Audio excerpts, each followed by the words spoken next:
ساری دنیا میں اس وقت پاکستان کا مذاق ہو رہا ہے. ایک تشدد ہوتا ہے، سیکشل ابیوز ہوتا ہے شہباز گل کا، کنفرم ہو جاتا ہے عدالت کے اندر کہ اس کے اوپر تشدد ہوا ہے، اور میں یہ کہوں کہ میں لیگل ایکشن لوں گا. جو پولیس والے ذمہ دار تھے، آئی جی اور ڈی آئی جی، اور دوسری کہ میجسٹریٹ جس نے تشدد ہوتے ہوئے اس کو واپس بھیج دیا پولیس کے پاس.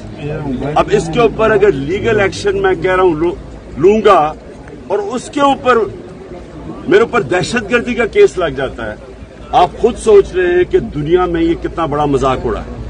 ساری دنیا کے اندر ہیڈ لائن نیوز گیا ہے. پاکستان کو ایسے لگا جیسے کوئی بنانا ریپبلک ہے کہ یہاں کوئی قانون ہے ہی نہیں، جو مرضی جس کے اوپر کر دو. اور وہ آدمی جو سب سے بڑی پارٹی کا ہیڈ ہے اس کو اس کے اوپر گرفتار کرنے کی کوشش کریں اس کیس کے اوپر.